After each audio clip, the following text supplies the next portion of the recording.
So excited to welcome you to this year's Research Forum, which is an opportunity to learn about what is happening in the world of HD science and research, as well as learn a little bit more about who is doing the work. For those of you who are watching from home, this is a fantastically packed room, and it makes me extremely nervous. And now that I'm acknowledging you all too, that just makes it even more so. But glad to have you, and excited to talk about what we do with research at HDSA. HDSA research patient engagement is a key part of our mission programs. One of my colleagues is going to tell you more about that in a few minutes, but I want to tell you a little bit more about all of the HDSA mission programs and services. At HDSA, we have the tagline, help for today, hope for tomorrow. The help for today part of that phrase is what HDSA does every day, working directly to improve the lives of people living with HD and their families. The HDSA mission programs and services, whether led on a national level or in communities all across the country, are ways to provide resources and support to people living with Huntington's disease. These programs and services fall into 7 key areas: advocacy, clinical care, community services, disability, education, research, and youth and young adult program and services. I'm going to tell you a little bit more about each of those. HDSA's advocacy efforts aim to spread innovation, increase access to care, and to reduce the financial burden of living with HD. This includes building a team of advocacy leaders across the country, many of whom are here today, who work directly with their congressional leaders. We also work directly with regulatory agencies like the FDA, having just hosted an externally led drug development meeting this past fall. We also keep our grassroots advocacy network active and alive, especially with the pending cuts to Medicare that are in the budget at Congress right now, as well as we know what's happening with NIH funding. HDSA also is involved in clinical care, having a network of 69 HDSA centers of excellence and partner sites across 37 states and the District of Columbia. Last year, nearly 10,000 people living with HD were seen at HDSA centers of excellence, and we hope to see that expand in the future. HDSA has a network of 120 social workers across the US, whether at those HDSA centers of excellence or part of our HDSA chapters and affiliates. In addition, there's almost 130 HDSA support groups across the country, including 45 that are held virtually every month. These offer different opportunities for people living with HD to connect with each other. HDSA also has a disability program, which is a one-of-a-kind service for people living with Huntington's disease. Through our disability programs, you have access to a Social Security disability attorney who specializes in Huntington's disease. And not only does she work with Social Security disability, but she provides resources and supports to a number of different aspects related to the disability process. Education is a big part of what HDSA does. You're at our biggest educational event right now. So besides convention, we also have education days that happen across the country at the chapter level, at the HDSA Center of Excellence level, and in some cases, regional events. These are great opportunities to come together with other people living with HD and learn about current things in science and research, as well as care and living with the disease. I get to take a short breath here because HDSA supports research. My colleague's going to tell you about that one. And I want to I'm going to end this part of it by talking about HDSA's youth and young adult program and services. I'm sure you're all very aware that the HDSA NYA is a big part of this meeting, having attended the talent show last night and knowing that there was an HDSA NYA Youth Day on Thursday. This is an opportunity for young people living with Huntington's to come together and talk about things that are specific to that experience. Outside of this meeting, HDSA has a team of youth social workers who are trained to work directly with this population, this specific cohort in the HD community. This is an important part of our mission, and one we hope to expand in the coming years as we know research is moving to a younger and earlier symptomatic part of the community. So this is an area that is really important to us. Those are HDSA's programs and services in a nutshell. There is a mission table out in the exhibit hall if you want to stop by there and learn a little bit more, or look for any of us as we're running around convention the next 24 hours. Coming back to convention. The sessions, as you've seen on the app or when the ones that you've attended, are all lined up with some of those 7 areas of the HDSA mission. Our hope is that when you hear from our fantastic speakers, you are going to know how to connect those to some of the services that are offered outside of this meeting. I want to take one moment to stop and say, I hope, again, you're having a great convention. I hope you're enjoying the programming that was developed for this. And I want to thank the volunteer committee that helped steer that. There was a group of volunteers from Indiana, Wisconsin, and Ohio who came together and helped provide ideas for this year's session content. So please join me in thanking them with a warm round of applause, please. Thank you.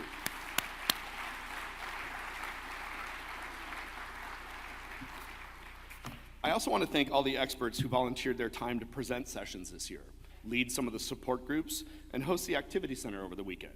Please thank them by giving them a warm round of applause as well.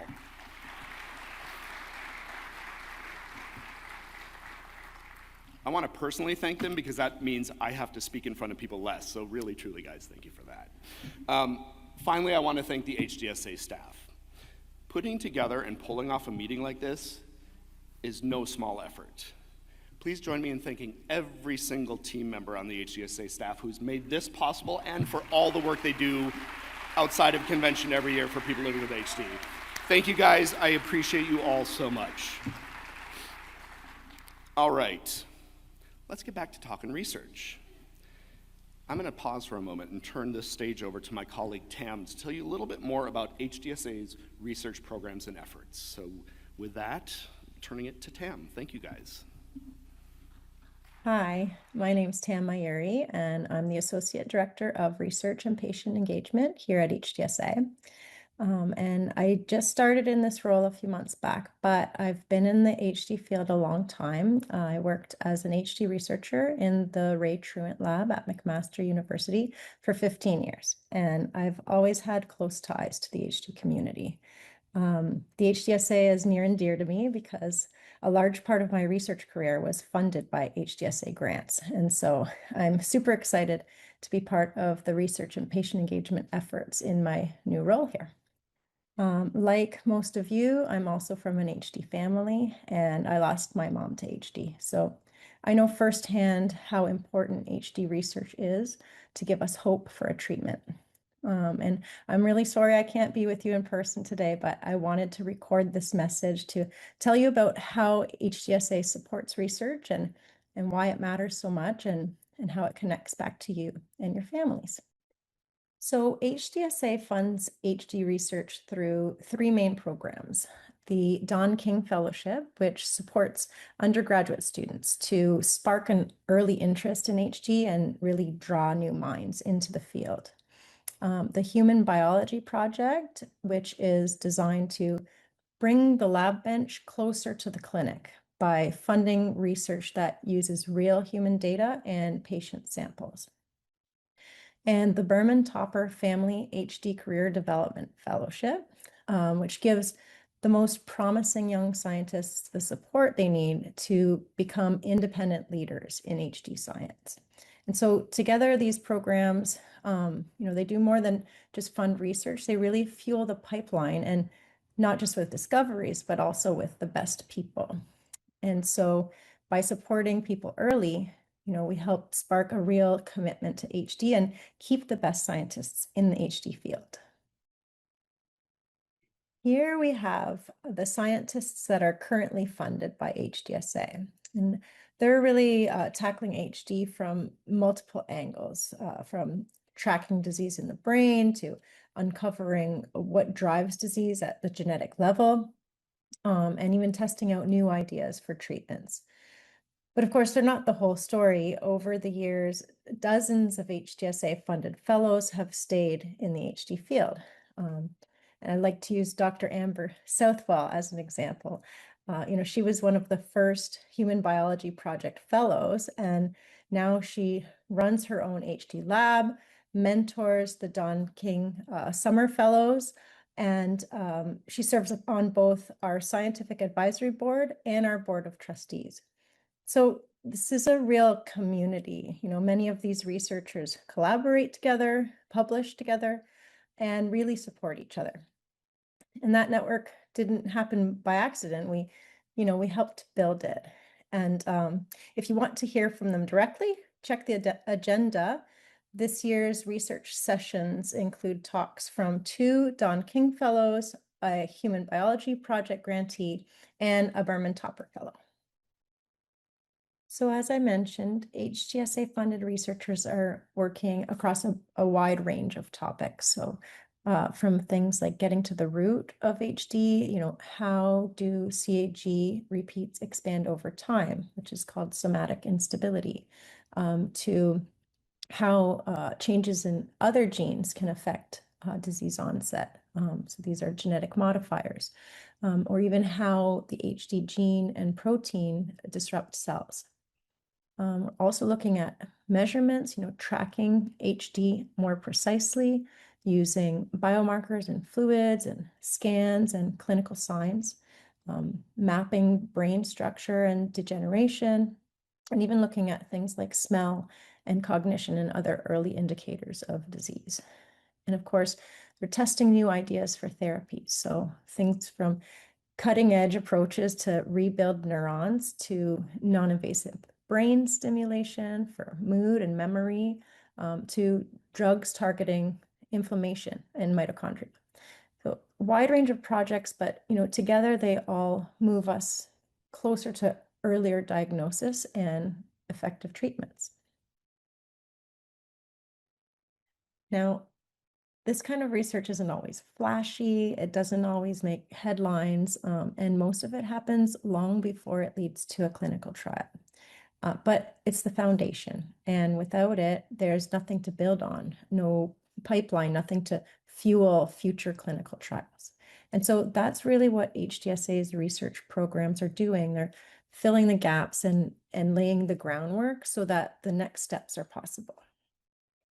I also wanted to touch on a patient engagement initiative that we collaborate on with the Huntington Society of Canada. That's HD COPE.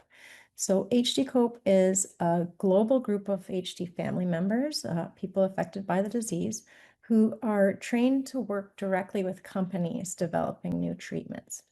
So they sit in on meetings, they review trial plans, and they give honest feedback about what really matters to patients and families. So this is about making sure the research world hears from people living with HD. So drug developers learn from the lived experience, what's burdensome, what's motivating, what might make someone say yes or no to a study. And then the families involved in HD COPE get a behind the scenes look at how trials are built and how decisions get made, what the constraints are, and where their voice can actually make a difference. And so we're planning to expand HD COPE soon. And so if this is the kind of thing that speaks to you, please keep an eye out and there will be more details coming. So that's it for me. Thank you for watching. And again, I'm sorry I couldn't be there in person with you. I know convention is such a special time for this community, and I hope you're having a wonderful and meaningful and energizing experience. This may not be the last you see of me. I might pop up again later this morning, but I just wanted to thank you for being a part of this journey with us, and enjoy the rest of the research forum with HD Buzz. And if you start to feel like you're not in Kansas anymore, just go with it.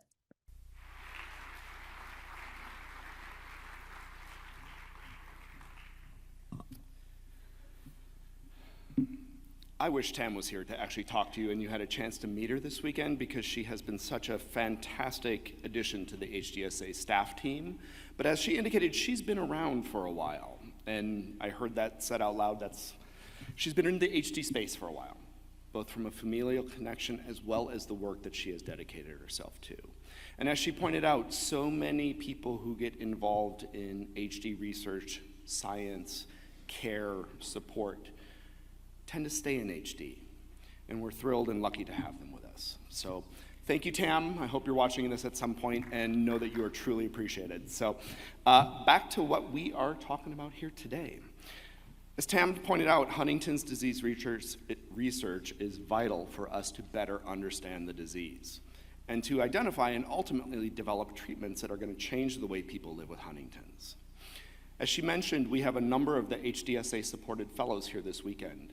Yesterday, you heard from a couple of Don King Fellows. Today, you have an opportunity to hear from a Human Biology Project Fellow and one of our current Berman Topper Fellows. So please take a look at the agenda. Try to make it to those sessions if you can. If you can't, don't worry. Some of them are recorded, and you can always catch up on those later. Yesterday, we also heard from some companies talking about what's new in clinical trials, things that we're going to look forward to in the near future. This afternoon at lunch, we're going to hear about some clinical trials that are happening right now or in the immediate future, so make sure to come back for that at noon. In order for any scientific developments that are going to lead to treatments that are going to help treat HD itself, we need people living with HD to participate. Without you, nothing will happen. You're going to learn more about ways to do that in the clinical trial showcase at lunch that I mentioned. The speakers at the showcase are going to tell you about current or soon to be enrolling trials. You can also participate directly in research today here at convention. If you haven't done so already, please visit the table by registration to take part in the HD Research Room studies led by our partners at CHDI. They've been doing real-time research the last 3 years at convention, and it's amazing to see how many of you are participating in those studies, and how many of you have participated in all 3 years worth of studies. So thank you for doing that, and if you haven't done so yet, please get out there and register to do so today. Speaking of CHDI, I'm happy to take this opportunity to move into the next part of the program. Many of you know about CHDI because you have taken part in their studies here at convention. Many of you know about CHDI because you've participated in Enroll HD, the single biggest worldwide observational study in Huntington's disease. Besides these two well-known research opportunities, CHDI is a leader and driver of HD science. Today, you're going to have an opportunity to learn a little bit more about CHDI, who the organization is, what it is they do, and why. Hint, the last part is simple.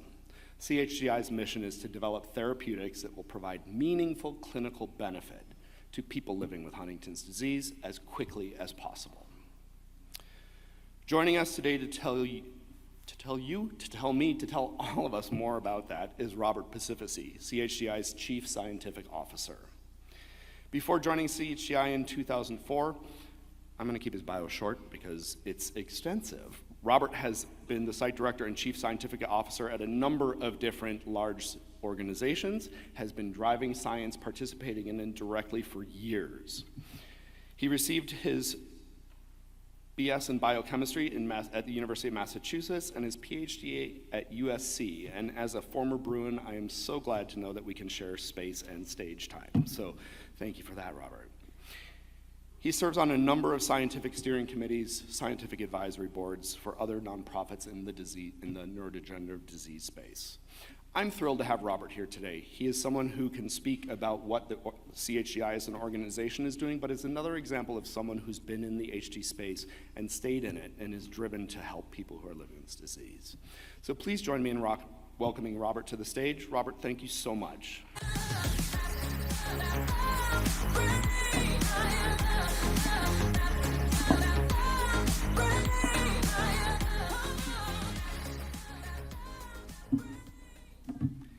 Good morning. You guys hear me okay? I think we should put on this mic because I'll probably deviate from the podium. Still there? Bueller? Excellent. All right. Well, good morning, everybody. It's my great pleasure to be back here at another HDSA conference and to have the opportunity to represent, I didn't do that, to represent CHDI and the 130 folks who are, some of whom are here and some of whom are back home working hard. What Eric asked me to do is to tell you a little bit more about CHDI, who we are, what we do, and why we do it. And I thought I would get started in the spirit of tell them what you're going to tell them what you told them. We have a brief 2-minute video that I think you'll enjoy, so I'll start with that. Bear with me, it's short, but it does a really good job of teeing up what we're all about. CHDI is a privately funded, non-profit biomedical research organization devoted to a single disease, Our mission is to help develop therapeutics that will substantially improve the lives of those affected by Huntington's disease.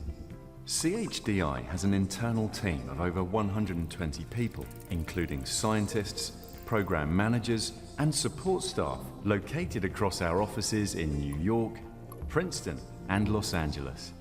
We fund and manage a diverse portfolio of research projects through a novel collaborative outsourcing model, financially supporting over 700 external colleagues worldwide, and purposefully connecting academia, industry, and other partners to strategically fill critical gaps in the scientific, operational, and regulatory landscape for Huntington's disease. Our activities extend from exploratory biology, including the identification and validation of therapeutic targets, through translational research to the conduct of clinical studies and support for interventional trials. We also create and curate tools, resources, and infrastructure which we make broadly available to enable Huntington's disease research. CHDI is a time-motivated and non-competitive organization. We don't have competitors, only collaborators. We are committed to de-risking therapeutic programs and lowering the barrier to entry into Huntington's disease research, in part through providing resources for research and development. Preclinical resources include access to assays, reagents, novel proof-of-concept compounds, assistance in evaluating promising therapeutic compounds in HD models, preclinical informatics, and experimental design. In the clinical sphere, we provide clinical datasets and biosamples, operational support for clinical studies and interventional trials, and, importantly, scientific consultation with specific expertise in neuroimaging, biomarkers, disease progression modeling, clinical outcome measures, and clinical trial design. For more information, please visit chdifoundation.org. I think that's a pretty cool sort of summary of who we are. There's a lot to unpack there. It always sounds so smart with a British accent. You'll see when Rachel Harding gets on stage. So CHDI is just one organization in what's becoming a very welcomed, crowded landscape of a variety of different organizations. We have a lot of involvement from biotech, from pharma, other support organizations and voluntaries like HDSA. And so it's important for us to figure out exactly how we can synergize with each one of these organizations and fill gaps where nobody else is providing them. So I'll use this as an outline for my presentation today. We have a singular focus, and that is Huntington's disease research and development. We're foundation funded, we are collaborative enablers, and we are scientific drivers. So let me tell you about each one of these in turn. So let's start off with our single focus on HD. You know, a lot of entities, especially in the biotech world and in pharma, say they're interested in a particular disease, but then, you know, like it turns out to be tough or they have success in other areas. We are totally committed to that one disease and will be as long as we're in business, so to speak. As a consequence of that, I've been at CHDI now 20 years, and I'll echo what Arik said earlier, is that we've developed a very deep domain knowledge. So when people want to know something about HD, especially new people who are getting into the field, they can come to us, and we're more than happy to share what we've learned over this 20-year journey. And we have expertise across the entirety of the drug discovery pipeline. So we do basic exploratory research to understand the underlying pathophysiology. We do translational research to translate those basic findings into therapeutic candidates. And we have a clinical group that helps with the clinical end of the pipeline. And so people can talk to us about each one of those things, and we're happy to help out. We also have the luxury of a continuity of commitment. There's a lot of bobbing and weaving that happens in the drug discovery business. They're interested in one thing, they change leadership, they change funding. We have a continuity that allows us to maintain that laser-like focus on this one single unmet medical need. And our mission is accelerating meaningful therapies. So while we recognize the importance of palliative and symptomatic treatments, the good news is there's a lot of companies that are kind of doing that already. A lot of what goes wrong in HD goes wrong in other diseases, and so those medications are being reused and developed in other areas. We're looking for the home run, okay? We're looking for something that is fundamentally disease modifying, something that will help slow or halt the progression of the disease across all of the different domains, from the movement disorder, the psychiatric disorder, the cognitive disorders, the disease in total. We're foundation funded. What does that mean? Well, the first thing is that we're incredibly fortunate to have private donors that fund us to the tune of $100 million every year. I actually worked I know, unbelievable.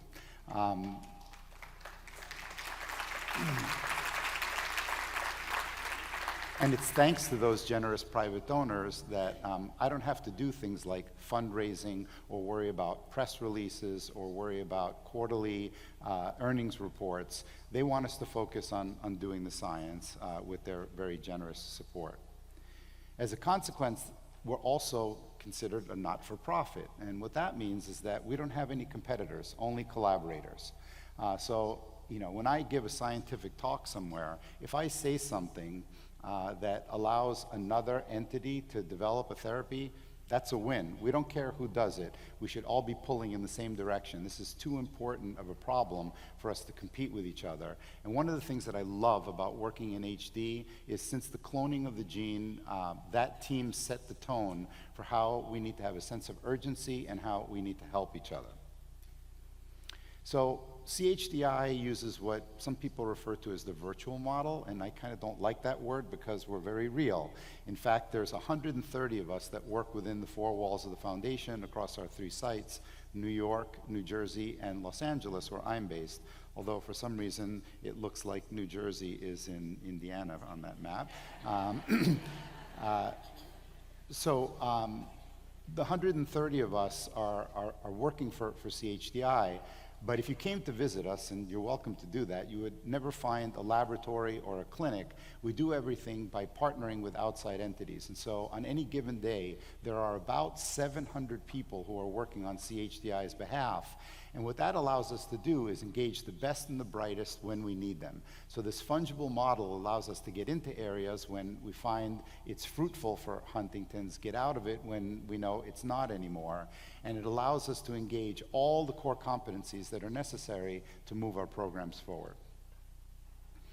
It allows us to do what we refer to as community integration as well. So as a not-for-profit, we can go talk to anybody without people worrying about a perverse incentive of us, trying to get our product approved or trying to make money. We can go out and talk to patient advocacy groups. We can talk to the regulators. We can talk to the biotech companies and pharma companies, and they always know we have the best intentions of accelerating meaningful therapies for HD. We're collaborative enablers. So one of the things that I love the most about my job is that, we're in the business of helping people get into the business of Huntington's disease. And we do that in a variety of different ways. So one of the things we do is we provide all of the tools that people need to be able to conduct HD research. And this is everything from cells, mice, antibodies, outcome measures, protocols, whatever they need so that they're off and running as quickly as possible. And these are things that are quality controlled, and we know that they're now launching into their program with all the benefit of all the mistakes that we've made in the past and all of the rigor that we put into the things that we're developing. We're also able to track things a little bit better so that when somebody's using, for example, one of our reagents, it comes with a unique identifier. And so if 2 different places are using the same thing, we can cross-compare that research and act as an integrator across the entire community. We also are big fans of making sure that everybody has all the raw data, information, and knowledge that's been generated. My boss when I was in grad school used to say that 5 years in the lab will save you 5 minutes in the library. So there are a lot of people who have great ideas, right? And they go ahead and they do them and they don't work out. Well, it's important for people to know what happened with those experiments so that they don't have to repeat failures, or to leverage what's been done already so that people can add their own data on top of it, they can reanalyze it in their own way. And so, of course, there's the scientific literature, and CHDI has been involved in publishing many landmark papers, and much of our research funding has led to similar wonderful papers in Cell, Science, and Nature. But it's also important to have access to the things that didn't work out and to the raw data itself. And so we sponsor websites like HD and HD where people can go and have access to all of that information. We also provide core R&D platforms, and what I mean by that is things that we know, as long as you're doing HD research, you're going to need access to this, okay? And so we want to make sure it's available to you at a good price and with high quality. My favorite example are some of the things that are shown here on the right of this slide. So when then ISIS turned Ionis had their antisense oligonucleotide program that was being developed, we knew that one of the things that pharma was going to want to see was what's called a pharmacodynamic outcome. They wanted to know that when that ASO was administered to people, that it was doing its molecular job, that it was lowering the Huntington protein. And so we had to develop collaboratively a way of measuring the Huntington protein. And that meant having human biosamples, so blood and cerebrospinal fluid. It meant having the right antibodies that bind onto the protein so we could detect it. And it meant having a system by which you could measure all of those things and plot those data. And what's indicated on the bottom of the slide is the first ever evidence of a pharmacological intervention, a drug, actually lowering Huntington. And now this assay is used across the community and is an example of what we like to refer to as pre-competitive space, a way for that water to rise all boats. And lastly, you know, let's not mince words here. If you want to get people to do something specific, you need to provide the resources. And CHDI, over the course of its history, has funded triple-digit millions worth of research agreements across the best and the brightest universities, and has even provided support for individual companies when they were at a bottleneck in their process and they needed a catalyst to move to the next stage. We always feel like it would be a tragedy if somebody was working on a promising program, the science was looking good, but they somehow ran out of gas. Let's get them over that hump so that they can bring things all the way to test them in the clinic. So scientific drivers, you know, there are a lot of foundations that just provide money, and that's great, but we feel like our value proposition goes beyond that. We want to be scientists. We want to participate in the design of the experiments, in the interpretation of the data, in figuring out how to solve difficult problems. So we have a network of academic partners, as I said earlier, and perhaps there's no better example than the GEM HD Consortium. With your help, with the participation of over 9,000 HD family members, we were able to do what's called a genome-wide association study, and it led to a watershed moment in the identification of additional genes besides the Huntington gene itself that serve as modifiers. So Mother Nature did an unbelievable experiment and showed that there were modifiers that could delay the onset of Huntington's disease. And so now our job is to see if we can recapitulate pharmacologically what Mother Nature did genetically. So what does that mean? That means, can we make a drug that does the same thing in delaying onset that people who have these genetic variants are experiencing? That was only possible with CHDI funding in partnership with families willing to participate. So this is one of my proudest slides, in that when I joined the field of Huntington's disease 20 years ago, there were 0 companies working on HD, 0, okay? Now there are over 60 companies that attended the HD Therapeutics Conference, and about 80 companies, and I'm sorry if yours is not on this slide, I ran out of space, which is good news. There are over 80 companies that have an effort in Huntington's disease. And so a big part of our job, remember the collaborative enabler thing, is making sure that all of these companies have what they need, of maintaining the confidentiality so that we don't cross-contaminate them. They are for-profits, but making sure that their programs are moving forward with quality and alacrity. And these programs cover a huge diversity of different drug types. Like, we don't care what the cure looks like. It could be an antisense oligonucleotide, it could be a pill, it could be a virus, whatever it takes to achieve the right target product profile to get people over that clinically meaningful threshold. A big part of what CHDI has to do also is persevere where others have failed. There are some aspects of developing drugs for HD that are A, maybe not so sexy, and B, like really friggin' hard, okay? So because we are focused on HD, when the going gets tough, we can't just say, well, maybe we'll work on another disease that's easier. We have to figure out how to be creative, how to persevere, and how to solve those bottlenecks so that we can benefit everybody who's working on HD. Backfill critical gaps in the landscape. Really look and say, okay, like, it's great that now we have this very rich portfolio, that people are working on the things that they're working on, but we have to think ahead a few steps and say, what's gonna be missing next? And how do we get that in place so that as a time-motivated organization, we're not wasting time playing catch-up? I know that all of you are in a rush as well. So I'll end with just a couple of things that will drive home how important all of you are. So without the participation of families, scientists would have never cloned the gene itself. And having a monogenic disease with 100% penetrance is a huge advantage for researchers to be able to figure out what's going on in the disease. But we need to be careful, so having this gene has been a bit of a double-edged sword. So we've put that gene in slime molds, in worms, in flies, in zebrafish, in songbirds, in many mice, in many rats, in sheep. Yes, we did it, that's not what happens to them. In pigs, and in non-human primates. But I haven't met an organism that is happier expressing the mutant gene. It's just a little naive to think that you can stick a single gene in another organism and recapitulate what happens in a big, wrinkly human brain over 40 years. So those models, all those models are wrong. Some of them are useful as long as they're used fit for purpose. But what we really need to do is study, unfortunately, the only organism that actually gets Huntington's disease, which is the human organism. And so there are a bunch of efforts to do this. You heard about the human biology program from HDSA. Enroll HD is, in my opinion, the most elegant prospective registry trial ever assembled in the history of medical science.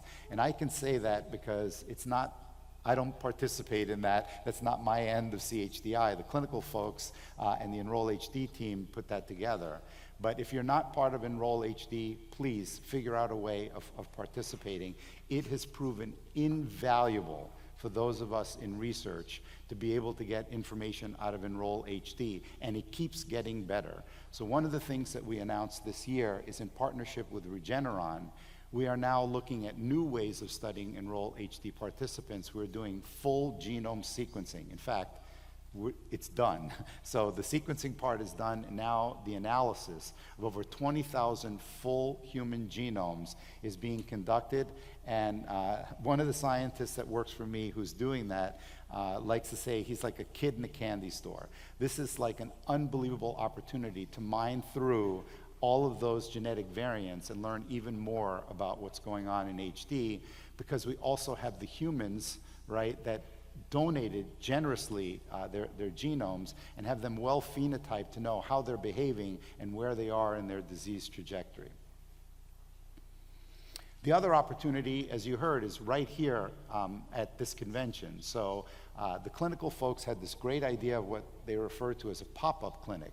So the opportunity to conduct a study where you don't have to go to a clinic, you don't have to make an appointment, all you have to do is stop by their desk and they'll run you through what I think is a very elegant and not so burdensome protocol.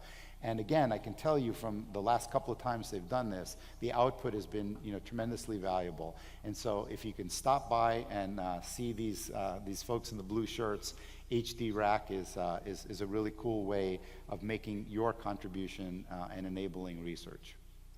So I'll never forget my first HD Therapeutics conference.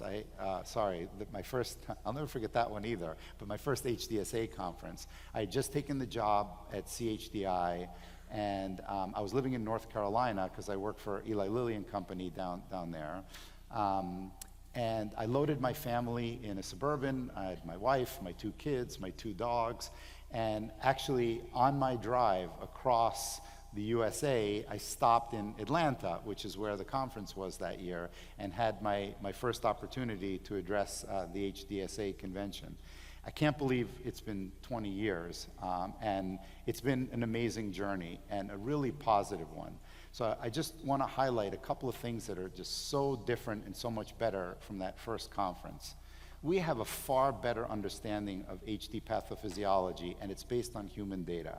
I always tell people, if you're going to try and fix something, you better understand what's broken first. Okay, we have to understand to a high degree of precision and accuracy the molecular events that go wrong in HD, because if we don't know what's broken, how can we pretend to make the right tools and the right treatments to fix it? That's improved dramatically. High quality reagents, tools, and information to lower the barrier to entry. We find that people are very excited about entering the HD field because we've made it easy for them to do it. As soon as they launch into their research program, with one click on a website, they can have all of the reagents they need to get started. It's really proved to be a very good strategy. We're much more sophisticated in our experimental designs, and it allows us to learn from each experiment, even the ones that fail. One of my biggest frustrations was the early days, phase 3 clinical trials, things that took, double-digit millions, things that took 5 years, things that took 100 participants. We'd get to the end, they wouldn't work, and all we could say is, that drug at that concentration didn't work. That's not good enough. We have to be able to figure out exactly what went wrong, so when we take the next shot on goal, we can turn those dials, fix those parameters, and make sure that we're taking a much better attempt the next clinical trial through. And what's resulted is really an incredible burst, both in breadth, depth, and maturation of the portfolio. You see the number of things that are in late-stage preclinical development, things that are in phase 1, phase 2, and now phase 3. It's really heartening to see how the portfolio has matured, that we have multiple shots on goal going on simultaneously. It's not just one Huntington lowering therapy, it's a bunch of them. It's not just one somatic instability program, it's a bunch of them. It's not just one kind of therapeutic modality, it's a bunch of them. That's what it takes to be successful in drug discovery, and that's what we have. And each one of those things is custom crafted for HD. It's not some retread that people are hoping will work in HD. It was made with the parameters that are necessary for an HD therapeutic. And each one of these has a very well-known target and mechanism of action. So what that means is that we can measure whether or not the drug is doing what it's supposed to do very early in the trial, because otherwise it's no use waiting a couple of years to see whether or not you've had a clinically meaningful outcome, because the drug never really got the chance to do what it's supposed to do. Those kinds of failures, like that doesn't happen anymore. We've got a really robust pipeline where pharmacokinetics, pharmacodynamics, all those things that we can measure accurately and early are in place.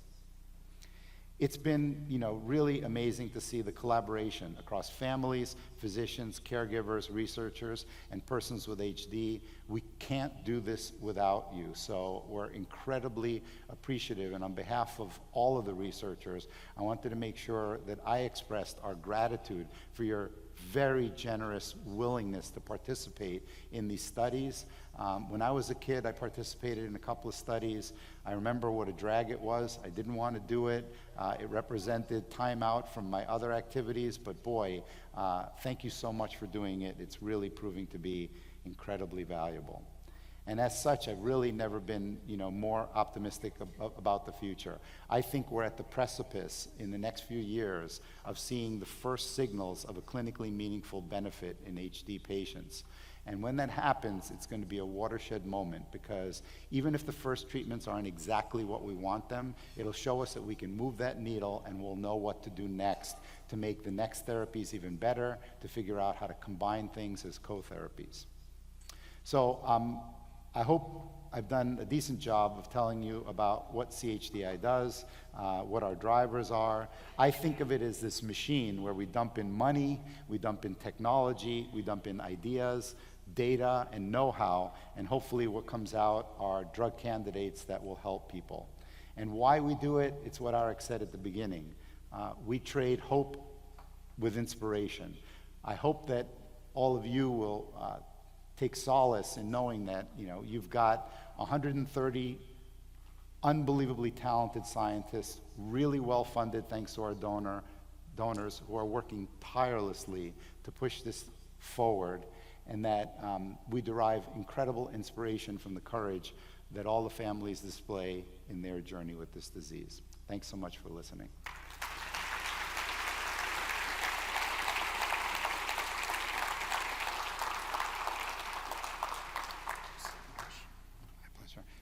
Are we doing questions, or those are at the end? Let's do some questions. I'm happy. We'll do a couple of minutes of questions. Okay. How's that? Sure. Thanks, Robert. And as you all heard, does anyone have any questions for Robert? And please, if so, just stand up, raise your hand. We've got folks with microphones out there. And I can't see a thing, so I'm trusting the folks with microphones.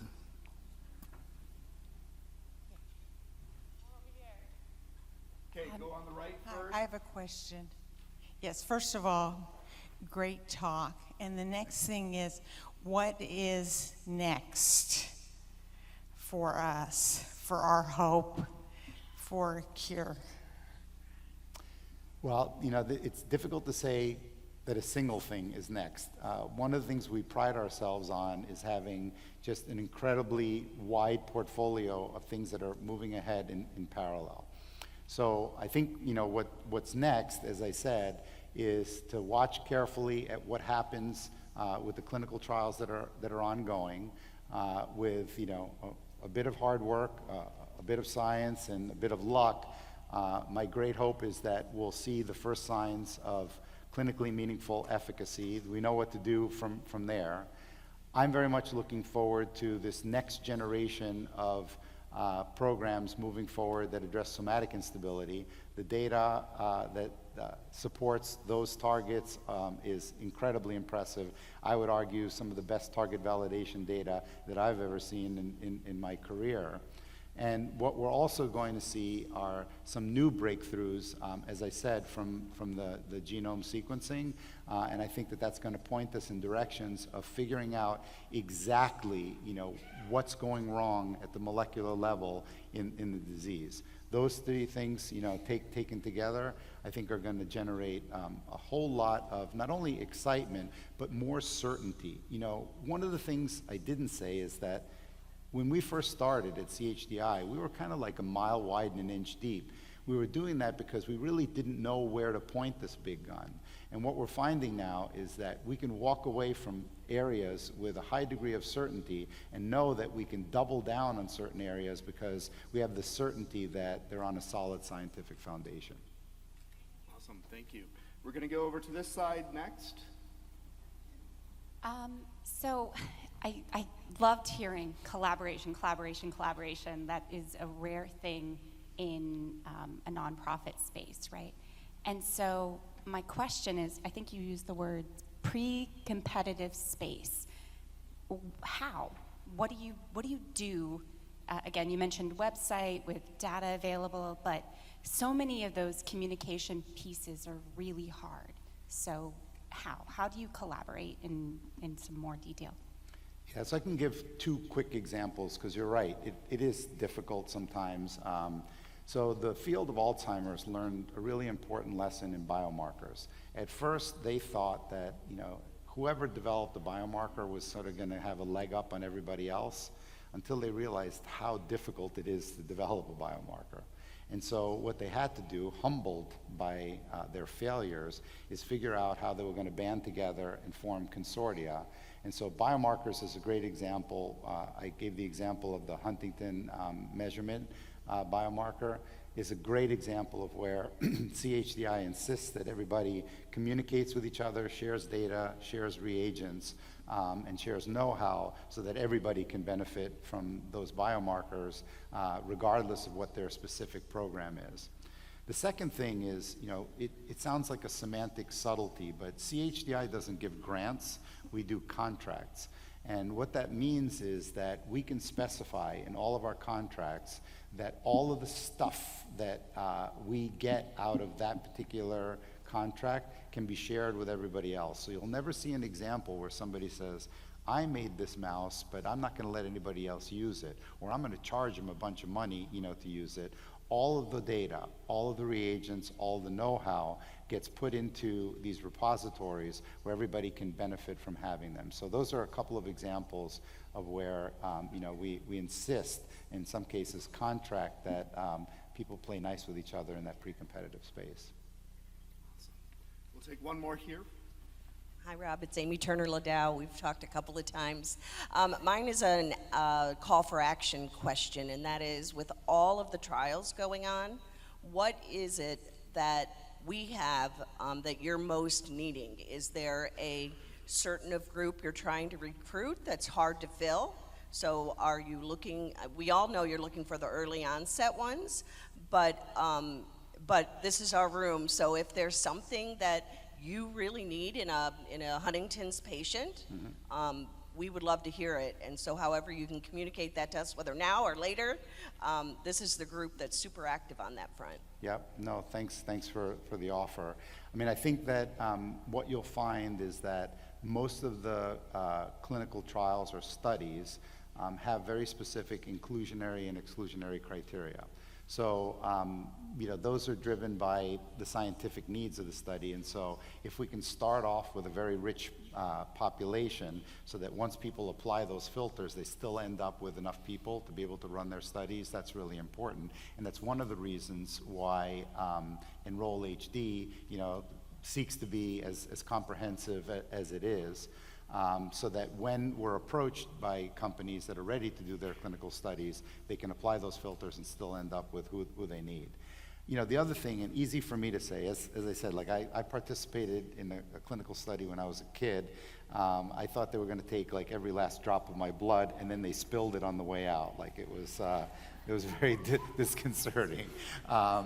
But if I could say it generically, is say yes. So go through the informed consent, ask your questions, make sure you understand what's being asked of you.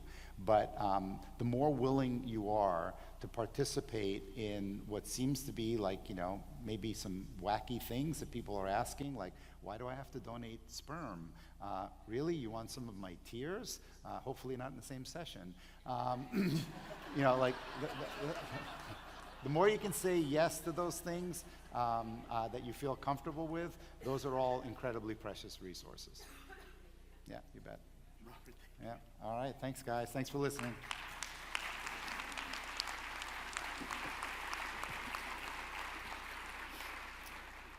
Robert, thank you so much. Truly appreciate your taking the time to talk to us today, and truly appreciate what you and the rest of the CHDI team, whether they're here in the room or New York, LA, and Jersey in the middle of the country, we appreciate the work that you guys are doing. All right, up next, I'm gonna just give like the most basic of introductions because it's gonna go much more colorful right after that. Please join me in welcoming Dr. Rachel Harding of HD Buzz.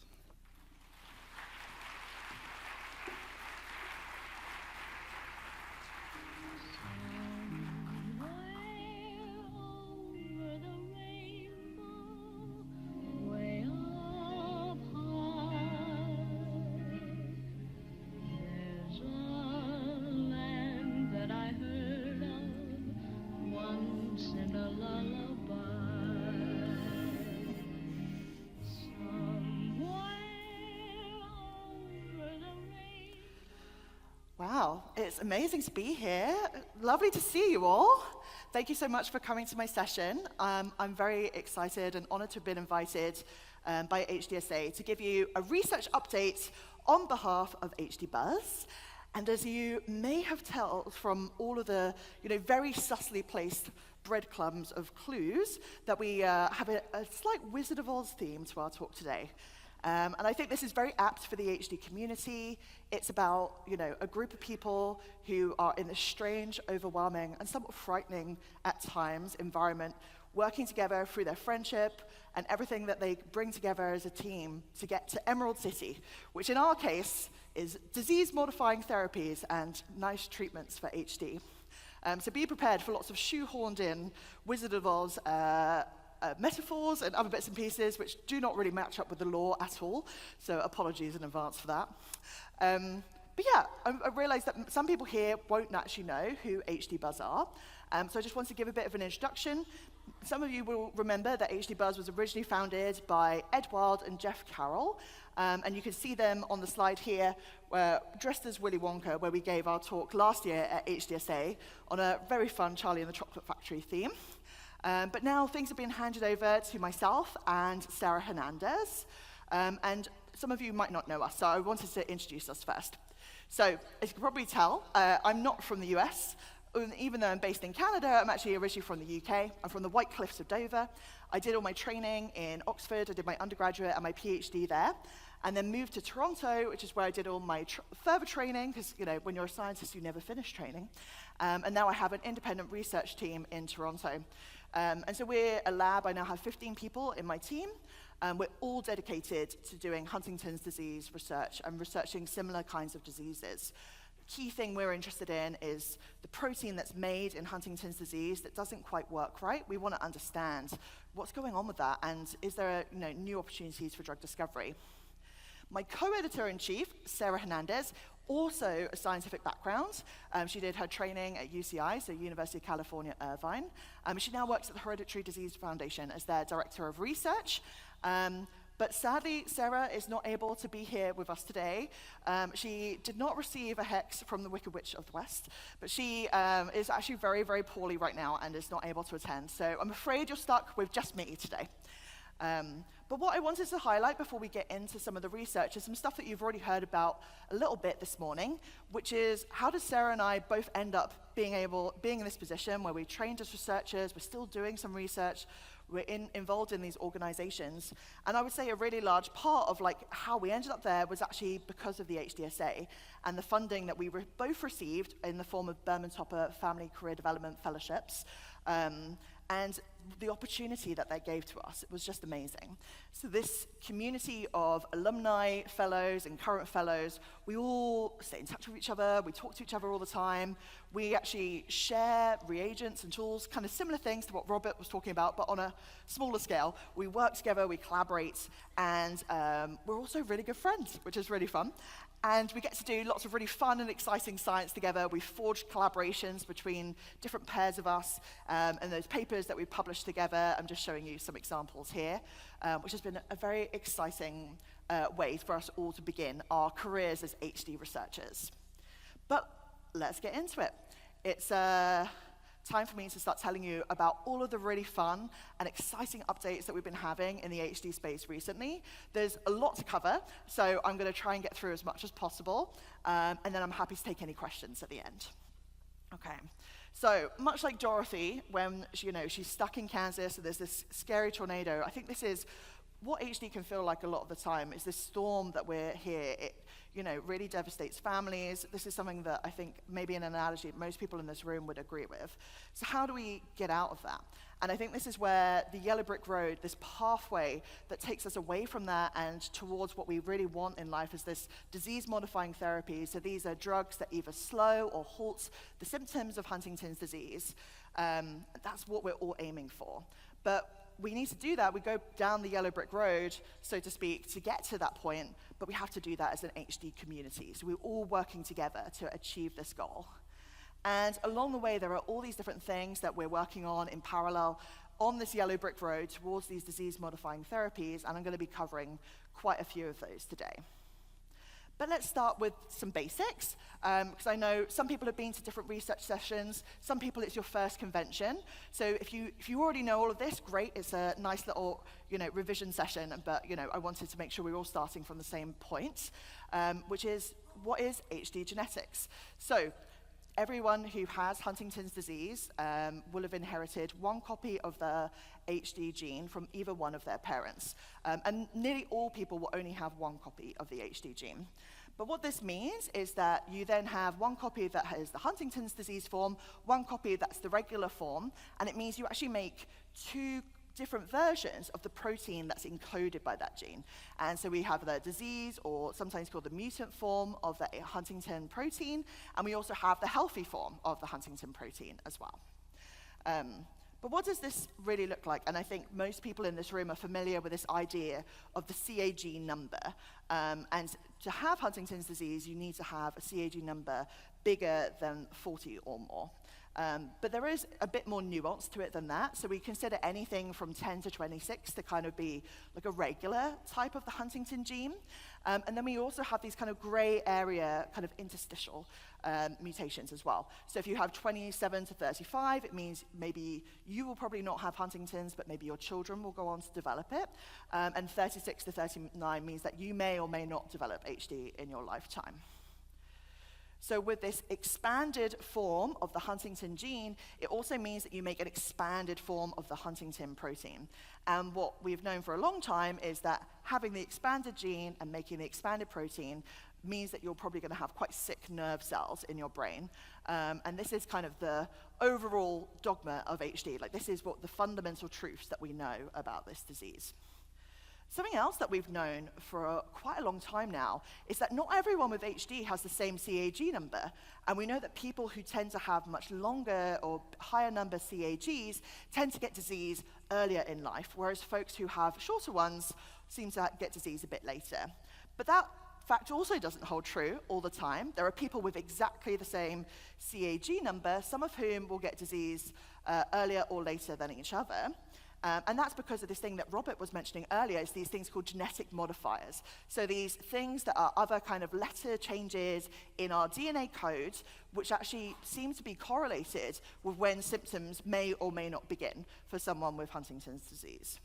And there's been a whole host of really clever scientists coming together with thousands and thousands of samples donated by people like you from the Huntington's disease community to go through and try and figure out exactly which of these exact letter changes is it that is causing disease to start earlier or later, and which of those are real. And so these are called genetic modifiers.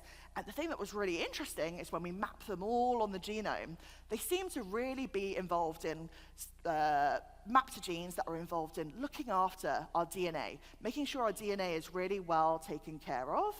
And so there's this kind of leading theory right now that there's the connection between these modifiers and the way that they look after our DNA might be impacting this process that we call somatic instability, again, which we heard about a bit earlier this morning.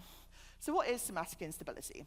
So we've known from looking at brains of people who have passed from Huntington's disease that in some cells in their brain, you'll see that actually the CAG number has got much, much bigger over time. And so even though if you had a blood test later in life, once you have Huntington's disease, probably the CAG number will be about the same. There are some cells in your brain where that number actually gets much, much bigger, just in a few cells. And that seems to be something to do with maybe our DNA repair is going wrong. So now we can see this really nice connection between what we know are modifiers in these DNA repair genes to seeing this somatic expansion where we know the repair has gone wrong. And so this is a hypothesis that scientists are continuing to try and test. And so this is quite an unpredictable event. It seems to just sort of randomly happen as far as we know, and there are lots of really clever scientists trying to figure out exactly what's going on. But we think by exactly mapping, why this is happening and how these modifiers are changing the CAG number, we could really begin to understand exactly how this HD storm hits.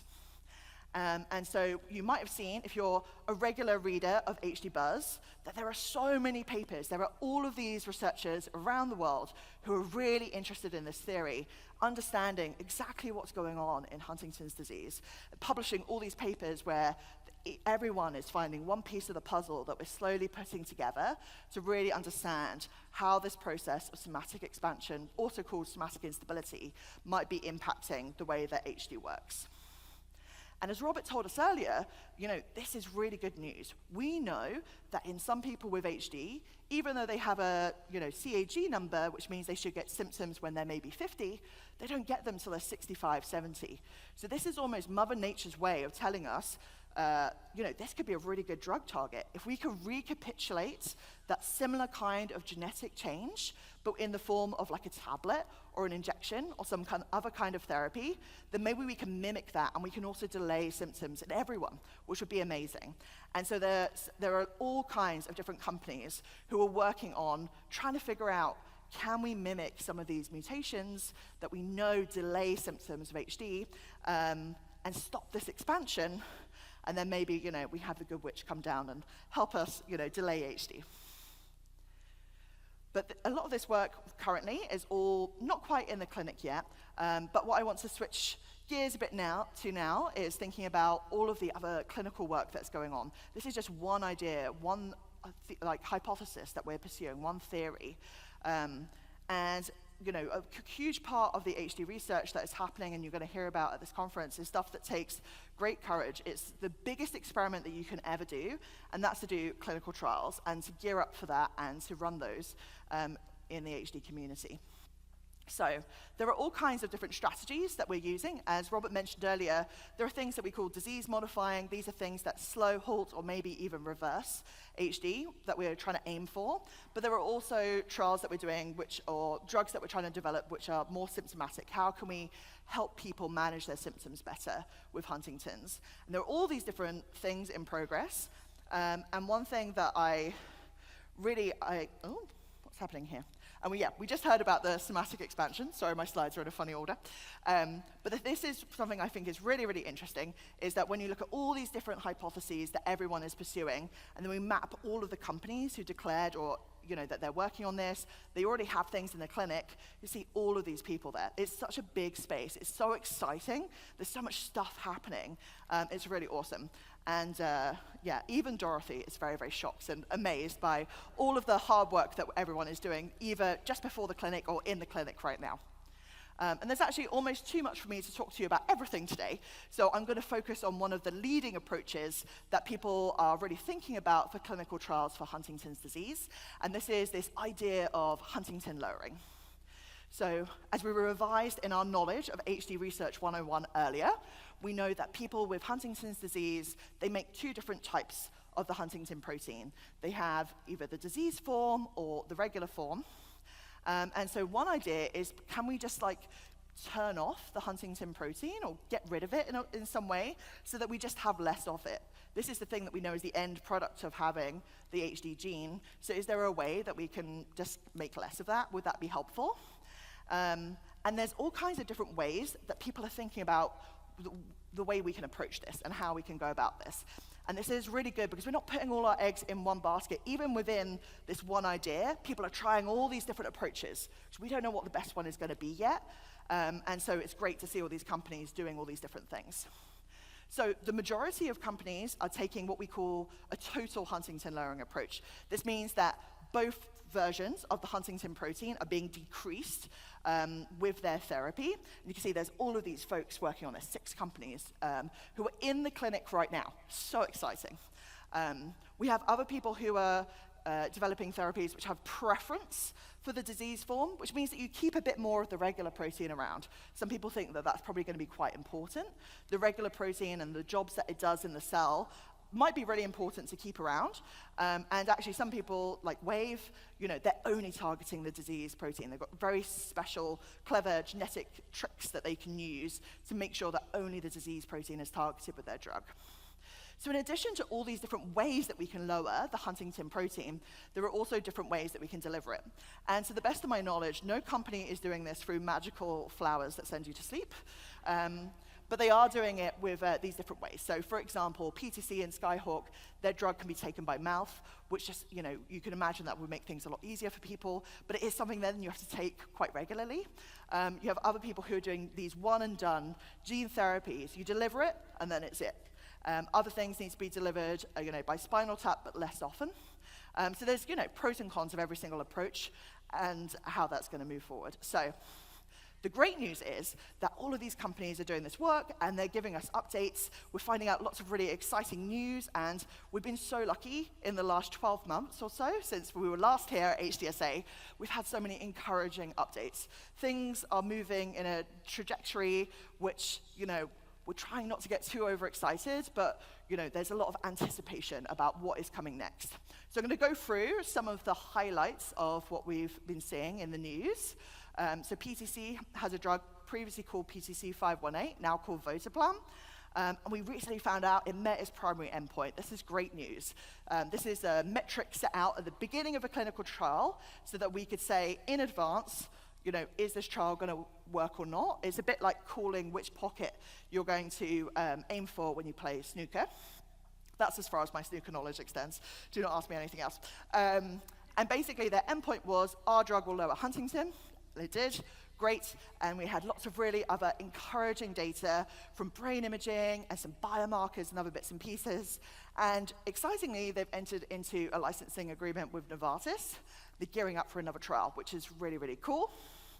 We're also hearing from Roche about their Generation HD2 trial. This is tominersen. It's an antisense oligonucleotide, or ASO drug, delivered by spinal tap that also lowers Huntington, both forms. And this is building upon a more fine-tuned version of Generation HD1, more precise criteria about patients and folks who are allowed to participate, and also slightly adjusting the dosing. In the most recent version of this, the most recent update that we got from them, they've further fine-tuned the dosing, just to give in a way that they can't actually see the data yet, all the data is still blinded, but this is what the Independent Data Monitoring Committee thinks will give the best chance of success. Wave are continuing to push forward, and we know that their drug appears to be really safe and well tolerated. Safety is the most important thing from clinical trial data, right? And they showed that their drug seems to only be lowering the damage or the diseased form of Huntington, not the regular form, which is what they hoped for. So that's great news. And there's another study hopefully coming soon. And then Unicure have been very, very busy bodies. We're getting updates all the time from them, which is really, really fun and exciting. And they've been having a lot of meetings with the FDA, so this is the regulatory agency in the US, about figuring out, what are the best metrics for success for their trial. And for all trials, this is actually spans beyond what the work they're doing. And they're beginning thinking about manufacturing their drug at large scale, all kinds of plans for exactly how they're going to analyze all their data. And we're actually expecting an update in the next quarter of this year, which I know starts July 1st. It won't be ready on July 1st, but we should get it really soon. And so that's really exciting as well. Oh, there we go. Yeah, so as I mentioned, the Unicure and FDA have been having lots of conversations about exactly what is it that we're going to need to measure to know that we're actually maybe slowing down the rate of progression of Huntington's disease. How do we know that a drug that's, targeting a disease that can take decades to really appear with all of its symptoms, what are the measures that we need to get from a clinical trial to know that our drug is working? So clinical trial is not going to take place over 10 years, so we need something a bit more fine-tuned than that. And so they've been looking for the signposts that we need to try and figure out exactly what that is. It really boils down to two measures. One of them is something that we measure in spinal fluid and in blood called NFL, or neurofilament light. And then there's another one as well called CUHDRS, which is, another word salad, but it's basically a collection of different clinical measurements that we can make about the signs and symptoms of HD. There's been more exciting news is because there's actually loads of new companies coming in and folks just getting started in the clinic, either with their first or second round of clinical trials. And so for two new companies who've entered the space in the last year is Alnylam and also Spark, who've dosed their very first patients in the last 12 months, which is really, really cool. And we have Skyhawk, who's moving forward with their phase 2, also just started dosing. And these are, I always think, the bravest people who'll be the first person dosed it with a new therapy. We have no idea how this is going to work just yet. And they're taking the first steps forward in this HD clinical space, down the yellow brick road for all of us. And it's this bold approach, not just in the clinic, but also in basic research and things that we're doing in the lab to kind of keep filling the pipeline of HD drug discovery. And we should all, embrace the boldness of Toto, who is, I think, the real unsung hero of The Wizard of Oz. And so through this kind of bold and interesting science, we're finding out all kinds of interesting things. I wanted to highlight this really cool paper from this guy, Zach McLean. He's actually an HDF fellow. And he basically figured out that some of these splice modulators, this is this type of Huntington lowering drug that's taken by mouth, seems to not only be targeting Huntington lowering, it brings Huntington levels down, but it also seems to be changing somatic expansion. So it's almost like a 2-for-1, which is a really, really exciting update. And there's lots of people looking into this. Can we get 2 for the price of 1 with just one type of therapy? That's really awesome. Another really hot topic is CRISPR. So these are like molecular scissors that can go into our DNA and chop it up and rearrange it to, change our genetic code in a way that we think will be beneficial. And it's something that is really, really increasing in terms of its popularity, the amount of work that's being done, and particularly in the HD space. And so that's really exciting to see. And the thing that's come most recently is that in the last year or so, we've actually had our first CRISPR drug approved, not for HD, but this is still a great step forward for this kind of technology to be used to treat diseases. And so in this instance, the drug Casgevy was actually designed for sickle cell, and that's been a really great success for that community. I would say that they have a slightly easier time than we do in HD drug discovery. They know the genetic cause, which is also what we do in our space, but they have a very clear understanding of exactly how this disease works. And I'm not sure we're fully there yet in Huntington's. The other thing is, because this is the way that they do it is they can actually take cells out the body, edit them in cells in a dish, and then they check them before they put them back into the person. And so that makes things a bit safer and easier. This is not something that we can do with someone's brain just yet, as far as we know with the current technology. So, we're still pushing forward in this space. And there are all kinds of people publishing papers on this, driving this technology forward, and I think we're going to see something pretty soon. I'm very excited about that. And there are a number of companies working on this and continue to give us updates. Oh, what's this? Who dares approach the great and powerful wizard? Oh, it's you. Families, scientists, the dreamers and doers on the yellow brick road of Huntington's disease. Well, you're just in time. You see, everyone is asking, how do we know if a treatment is working? How can we measure change before it's too late? And today, my friends, I shall reveal the secrets behind the curtain. In the land of Oz, and also in clinical trials, we need tools to see the invisible, to track disease before the brain shows signs, to test treatments faster. These magical tools are called biomarkers. A biomarker is any measurable clue that tells us what's happening inside the body. In HD, they're helping us predict, track, and respond to the disease long before the brain begins to stumble. Behold, the first of our magical measuring sticks, neurofilament light, or NFL. When neurons are stressed or injured, they shed bits of themselves. NFL is one such piece. It floats through the spinal fluid and even into the bloodstream. In HD, NFL levels rise years before symptoms. It's like a smoke detector, not the fire itself, but a warning sign. And the higher it goes, the more trouble is brewing. And now, the villain himself, the wicked protein of the West, mutant Huntington. Scientists can now measure how much of this mutant protein is in our spinal fluid. Even better, in clinical trials, when Huntington lowering treatments work, mutant Huntington levels go down, proof that the science is striking at the heart of the disease. But wait, there's more magic in the works. With machine learning and digital tools, we can now spot patterns in speech, movement, and even phone usage. AI helps us to see what the human eye might miss, making clinical trials smarter, smaller, and faster. So you see, my friends, the magic isn't behind the curtain.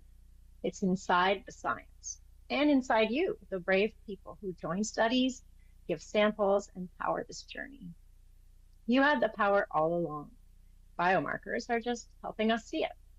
Keep walking that yellow brick road, because together we are making progress possible. Thanks, Tam. Emanating in with her wizard powers through the powers of technology. Okay. So I think a key message that we really want to push forward and share with you is that none of this HD research is possible without the community that we have in HD. This is so unique. This does not exist within other diseases. This interrelationship between, patient groups, advocacy groups, genetic counselors, clinicians, bench scientists, all of these folks who are working so hard together to push things forward. But really none of it is possible without all of you, every single person here in this room, whether it's through your advocacy or, participation, and all of that is really important. And there are all kinds of things that, people always ask us, well, what can I do right now? Like, what is the thing that we can do to, look after myself and to participate and have some agency in this? And something that we've written quite a lot about in the last year on HD Buzz is kind of the importance of what Ed Wild would say, the really boring things that we should all be doing in our lives, whether you have HD or not, which is just being active and healthy and engaging and having hobbies and tasks that you do, but eating well, sleeping well, all of this stuff is what's going to make us as a community, best poised to do everything that we're going to need to do as we move forward to finding disease-modifying therapies. And there are all kinds of different ways, as Robert mentioned, that you can participate in HD research. You don't need to be in a clinical trial per se to be part of the movement and to be someone who's contributing to pushing the research forward.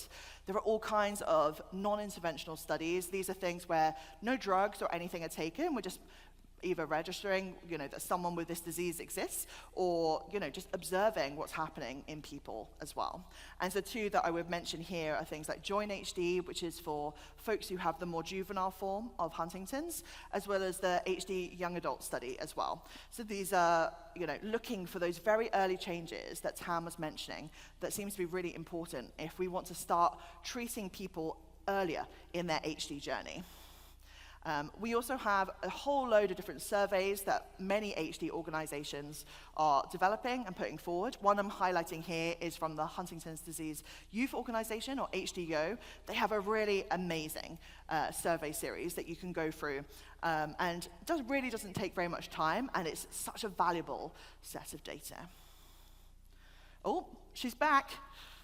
Who dares to seek the wisdom of the great and powerful wizard? Oh, it's you. Brave travelers. Hunters of hope. Well, you're just in time. Let me tell you a secret. Every wizard, even one as terribly magnificent as myself, needs eyes and ears across the land. Scouts, trackers, guardians of knowledge. In the world of Huntington's disease, that secret force is called Enroll HD. What is Enroll HD?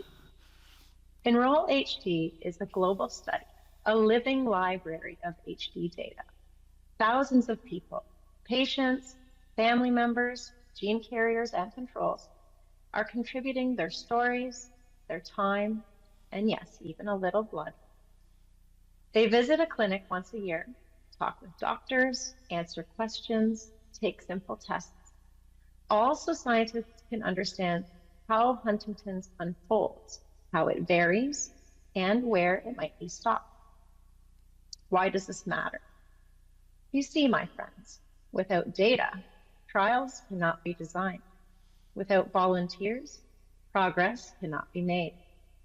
Enroll HD is the yellow brick foundation under every single trial in the kingdom.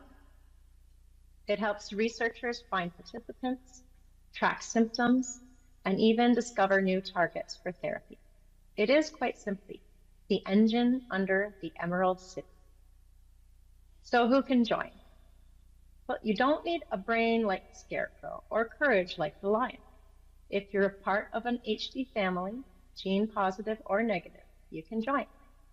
And your contribution becomes part of a global spell of knowledge. Every visit, every sample, every signature, it all matters. So I say this to you, fellow traveler. The path to hope is not paved with magic. It's built with people like you who say, yes, I will help. Enroll HD needs more heroes. The journey is long, but the Emerald City awaits. So click your heels, roll up your sleeves, and join the adventure. You had the power all along to change the future of HD research, one visit at a time. Thanks, Tam. Tam was very keen to share that with you. She's actually in the Enroll HD study herself, and she said it's just been sort of transformational in the way that she thinks about being from an HD family, and so she was keen to make a second video for you guys. Although that was obviously the wizard, but you know. So something we get asked at HD Buzz all the time is, you know, what other things can I get involved with? We know about Enroll HD. There's a great number of sites all across the world, which is amazing.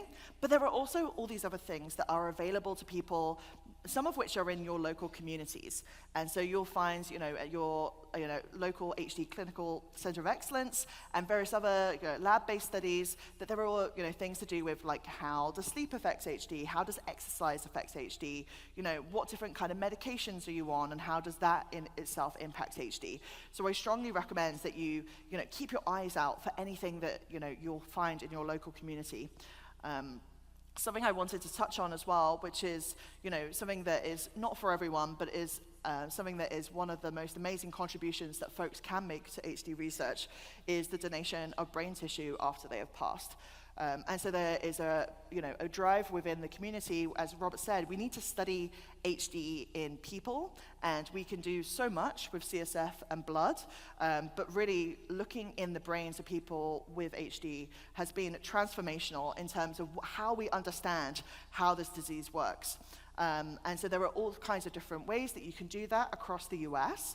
And I just wanted to highlight some of the almost landmark papers that have come out in the last year that really have helped us understand some of these fine-grained molecular processes that are happening in single cells in the brain that we can only do with the birth of these amazing new technologies in looking at genetic data in this tiny, tiny level, but also through the incredible selflessness and generous donations that folks have made to give their brains to research. So if you want to find out more about HD research, HD Trial Finder has a whole load of stuff about all of these trials that we talked about. You can see where all the study sites are, what kind of trial it is, what's involved, when's it going on, all this kind of stuff. There's a ton of information on the HDSA website as well. And the Hereditary Disease Foundation also do, community-facing webinars very often as well. So I strongly recommend that you sign up for those because they're always very exciting and lots of really cool research about what's going on. And if you don't already, you should be subscribed to HD Buzz. We're pumping out 2 articles a week at the moment. We put loads of stuff on social media, and we'd love if you followed and shared what we're doing, because we do it all for you, and that's what we're aiming for. And we love to have feedback. So if you think we're missing anything, or you want to hear more about a particular topic, please send us an email. We'd love to hear from you. Okay, so on that note, I just wanted to remind us all that really the way that we get forward to disease-modifying therapies is not in isolation, it's not alone. It is together. It's this collaborative relationship between this community, all of you sitting in this room, the incredible network of global HD researchers and clinicians and companies who are driving us forward to get to clinical trials. And we have to remember that we already have all the things to make this happen. You know, there's no place like home is the key thing to remember. And all those things that we already have here are poised and ready to enable us for success. And so with that, I will end my talk, and I am happy to take any questions. Thank you so much.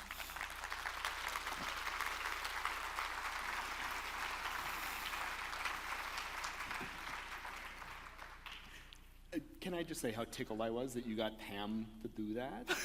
In her basement, wrapping a scarf around her head, scaring her kids. It was a fantastic story to hear. Rachel, thank you so much. We truly appreciate how you and Sarah and HD Buzz put information that is oftentimes really complicated and technical into language that all of us can understand. So thank you for doing this. Thank you for being a part of convention. And as Rachel so graciously offered, we've got an opportunity for you all to take advantage of Ask the Scientist anything. We don't have as many of our folks in the room as we would like to today, Sarah being out sick, Tam being away. Rachel's like, I'll do it, and is open Well, to... you're here as well, so we can answer scientist. things together. Yeah. But Perfect. yes, anyway, if you've got questions about what's going on in HD science, what's going on in HD research, now's the time to ask it. We've got folks with microphones out in the room. If you've got a question, please stand up. Raise your hand. You weren't lying. It's very hard to... Okay, Oh my there we God, go. there we go. Can't see anything. We'll start in the back. Oh no, that's just Nikia. Nikia, you got a question? Yes, Sorry. Peggy, and then we'll go to Deb. Hello, Rachel. Thank you. Incredible talk. I've heard you speak before, as well as Ed and Jeff.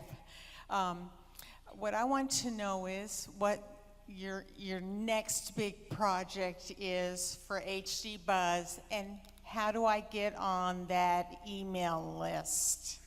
Great question. Thank you so much. Yes, so you can sign up. I should have put a link up so you could automatically sign up. But I think if you go to the bottom of our webpage, there's all kind of ways you can stay in touch with us, and you should be able to sign up for our mailing list there. And you can follow us that we're on Instagram, Blue Sky, LinkedIn, Facebook, and something that I can't remember because I'm not very good at social media. But our next big project is thinking about translation of HD articles.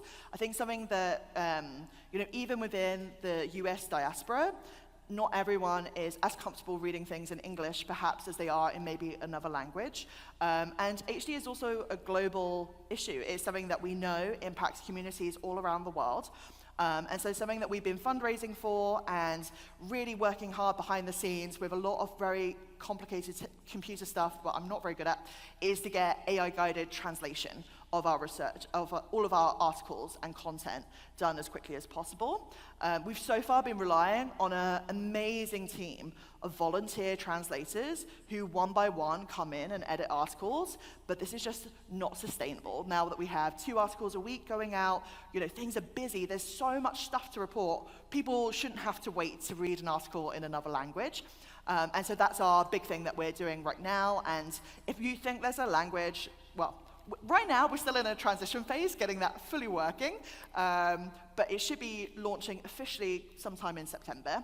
But if there's something that's missing or a language that you think we really need, let us know, because we're really keen to hear what the community wants from us. Like, we do this for you, so yeah, we want to make sure that we're serving you as well as we can. Awesome, thanks, Yvonne. Deb, I saw a question over there. Do we know what the healthy Huntington protein does for the brain and the potential risks for removing that? Thank you so much for that question, because that is kind of one of the key focuses of my personal lab's research. So now I can talk about my favorite topic. And so the Huntington protein, the regular form of the Huntington protein, seems to be involved in this huge kind of plethora of different functions in cells. And with my students, we often like to think about the regular Huntington protein is a bit like a Swiss Army knife. Like, it does all these different jobs at the same time. And it seems to bind to lots of different molecules. It has lots of friends in the cell that it does different things with. But in terms of whether we should be worried about lowering Huntington levels, I think there's very good evidence that too early on, that's an issue. So we know that in a fetus, for example, like that is not, you can't get rid of Huntington. But we already have a whole load of data from all these people already in clinical trials where they've had their Huntington levels reduced. These folks in Unicure who got the Unicure trial for the AMT-130 gene therapy, some of these people have been for years walking around with less regular Huntington in their brain.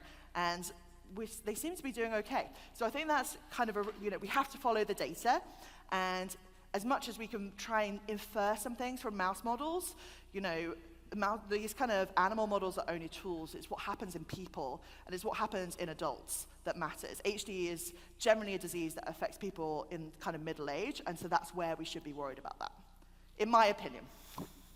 Thank you. Did you plant him to ask you about what you study in your own personal lab? Was Right, that? who's the next plant? Yeah. Anybody else? Yes, here in the back. Thank you. Good morning. I'm Christy Figueroa Pettis from San Diego, the chapter president. And thank you guys again. 3 years ago, I didn't know anything about this. And so I feel very blessed to be able to understand, and not only that, it's not just our family disease, because we have lost over 20 people. Wow. I have it, my daughter have it. We have tons of at-risk. In fact, I haven't seen any other families who have as much. So, excuse my hoarse voice this morning. My question is, if you look at me, this is my hair, my color, I'm wondering about the diversity of the clinical trials, because it's really important to me. Yes, we're Hispanic, yes, we're Native, obviously we're European, and lots of everything, but that's really important to me, is the culture and diversity of trial clinics and the cure. I'm here for a cure. Yeah, I think, at clinical trials level, I can't speak to that as well, but I can speak to that more at the research level. It's something that we know is an ongoing issue, is that the way that we study genetics, the way we study what type of cells we grow in dishes in the lab, a lot of that is really, really heavily biased to European white men or people of European ancestry. And so there's a big push in, well, maybe less in the US now, but globally, there is a bigger push to try and think more about diversity in the way we design research and so forth. And I think a really key study that came out, I think, at the end of last year was looking at the incidence of things like, so how much Huntington's disease is there across all these different people around the world. And even though there's this kind of maybe old-fashioned view that Huntington's disease is mainly a disease that affects white people, this data, this unbiased genetic data, tells us that that's not true. And we're probably not serving those communities as well as we should, and it's something that we should be thinking about in our research design all the time. And so there are a whole number of people doing that kind of stuff, but the first thing we've got to do is figure out, what are those gaps? And actually, one of the HDSA Berman Topper Fellows, Adis, you should look up some of her papers. Her research is exactly on this, and she is actually much more on the clinical side of things. So what are the gaps that people of color and folks from marginalized communities face when they have Huntington's disease? Why do they have delayed diagnosis? What are the same options of treatment that are offered to them compared to other people? And I think until we know what some of these problems are, some of it is, to many people, so obvious and so common sense, but we still need to do the research to figure that out, and then we can move forward to address that. I think that's really critical. Thank you so much for your question. Yes. Hello. Good morning. Thank you so much for your conversation today. I think this is an amazing topic that's really, really important. I wanted to circle back to an answer of a question, the first question you answered, when talking about using AI to translate a lot of these documents. And so I was curious what kind of checks will be in place when you start using this. I know for me personally, I would love to read research articles in my native language, but I find that when I read them and like I'm looking at them, I'm like, that doesn't make sense, and then I still have to go back and read the English article to kind of make sense of what's going on. And so I'm just really hopeful that there'll be a check before it's published on the website to kind of mitigate some of that potential confusion in the future. Yeah, so this is something that we're very concerned about as well, because AI is amazing, can do all these really cool things, but it's not perfect. And, you know, I have students that I teach at the university, and it's often very obvious when they turn on something that's AI generated in their coursework to me. So we're very aware of the limitations. But I think our issue right now is that we currently have very little content in multiple languages. So we'd rather have something, and then we have a disclaimer at the top to say, look, we wanted to share this with you as quickly as we could, but just so you know, at the moment, this is just a machine-generated translation. So we're still keen to work with folks who want to volunteer, to go through those translations, find any errors, and so forth. And we have a big network of translators, but we're always looking for anyone else who wants to volunteer their time. And then you can actually go, in our new, freshly updated system, you can actually go in and make the corrections. And the great thing about AI is once you make corrections once, it learns from that and it will move forward and not make the same mistakes again. And so we're crossing our fingers that this is gonna help us solve this problem. But I completely agree. I think the issue for us is that we'd rather have something than nothing right now, which is kind of where we are. But thank you. Over on this side. Hello. Hi, it's me. Hi, everyone. I just wanted to make a comment to kind of go back on the last question about diversity, the forbidden word in the United States, but about what are we doing to help grow and bring about more diversity. And as we know that as we continue to educate and bring more awareness, as someone who serves a lot of African Americans down in my area, that we're bringing more awareness. We're bringing more awareness, as you say, as we're working with Dr. Aldis, as we're connecting the Hispanic community and continue to work on language for Spanish, Creole, many different languages to help bridge that barrier of getting people into clinical research. So the work is being done, and we hope to be able to bring to the forefront and get into those communities and being on the forefront to bring more awareness about clinical trials and clinical research and building the trust, and that's part of it. Thank you so much. That's really important.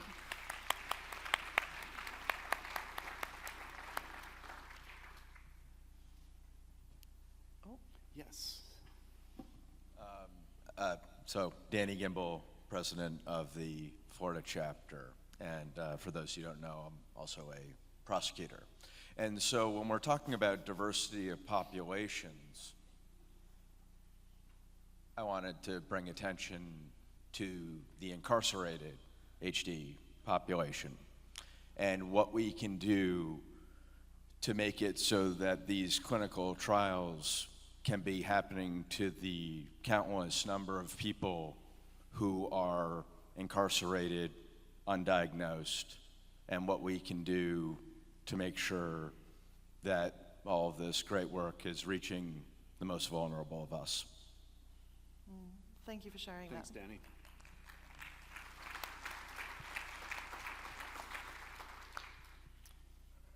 Anybody got any other questions for Rachel? I will say, I understand that some people might not want to ask their questions out loud in a big audience. So if you want to come and talk to me later, I'll be at the HDF desk, or you can shoot me an email anytime. So, but I think there's one more question at the back. I think he's just waiting on the microphone.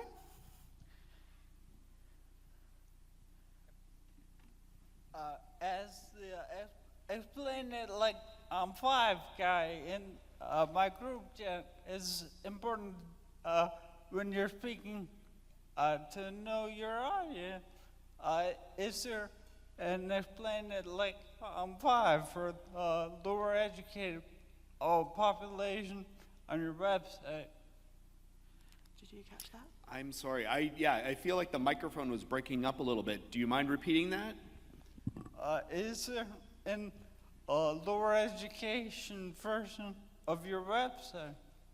Oh, like education tools? Education tools. That's a really good point. So something with constantly thinking of new ideas for like how we can make things more accessible, and something that our social media manager tells us all the time is that people don't want to read your 2,000 words on your favorite HD topic, Rachel, so like calm down. And so we have started doing things like too long, didn't want to read it, just bullet point summary at the bottom. And we do have a specific kind of starter kit of articles as well to help people get oriented within HD space and understand, some of these terms that we use all the time and a lot of the jargon. But we're always open to more suggestions for how we can improve those or other things that we can do to help create more resources for everyone. I hope that answers your question. If not, I'll come find you later if you want to ask anything else. I can just add a little bit more to that. You're already using AI. AI functionality is very easy to go and summarize. That would be my recommendation. Since you're already using that tool, you can very easily go and say, hey, look, here's my long research paper. I need to summarize it in terminology for people who are not in the medical field. Yeah. Very easy to do, and I can engage you if you want any suggestions on how to work. Oh, thank you so much. It's very kind of you. Hi, Katie Moser. But HD Buzz kind of started with Ed and Jeff taking the research and putting it into terms that we would understand. And they've always been really good. If you don't understand something in the article, let them know, and then they can break it down to more friendly language. Yeah. Yeah, we're continuing to do that, and we can only aspire to be the great Ed and Jeff. But we also have one of the key things we've been trying to do is get a more diverse series of voices to be writing for us as well, because I think that's like difference in perspective, background training, and so forth is really important in the way that we're writing these articles and resources. But with that sometimes comes things aren't necessarily explained quite how we'd like them, even with our editorial oversight. So again, I will tell you that every single company will email us after any article we write about them. So you can always email us if you have any suggestions as well. You think, this wasn't quite as good as it could have been, Rachel. So yeah. Rachel, we're going to take one last question. One last question. Last question. I'm sure everybody else is kind of like me in the sense that anytime we read articles and things like that, we kind of just drill into articles that we think might relate to HD. A couple of issues I expected to see addressed over here, like for example, certainly I've seen some things on AI, but AI supposedly has been able to model the proteins that have not been able to be done before in a very effective way. And I've seen no discussion on that. But the other thing is that recently there was a baby that was born with a liver problem that they were able to modify the genes in this child and be able to, child would have been unviable if it wasn't for the fact that they went in there and did these modifications. Haven't heard any discussion of that. Are there any of these other areas and other areas we could look into to go and see how these things might relate to HD? Yeah, I think that's a really good point. So first of all, on your AI protein modeling, that's a large portion of what my lab does. Because I don't want to bore you about the things that I personally find really interesting about HD research, I didn't include too much of my, personal top favorite topics. But I would happily wax lyrical to you about that anytime. So let me know if you want to hear more of that in the coffee break. And then, oh my gosh, what was the second part of the question? Second part of the question was about the recent news about a baby born yes. with the liver. Yes. Learning from other fields. Yes. Absolutely. So most HD researchers, they're an HD researcher, but they also have methods and skills in doing using certain types of technology or other things in the lab. We're all going to all these different meetings. So we all hang out with our favorite people, which is everyone at the HD meetings, but then we go off and go to these other meetings as well and learn as much as we can from people. And this is kind of why I wanted to bring up the sickle cell story, because that is a formally approved drug for people with sickle cell, and just kind of highlight, why it's easier for some diseases than others. It's just there are more barriers, I think, with HD to get some of these treatments working when we're thinking about a brain disease with much more complicated kind of underlying ways that it's working. But rest assured, everyone is looking at this really, really hard, and I think in the next few years we're going to hear many more updates on this kind of technology. Okay? Awesome. Rachel, thank you so much. Thank you. Aw.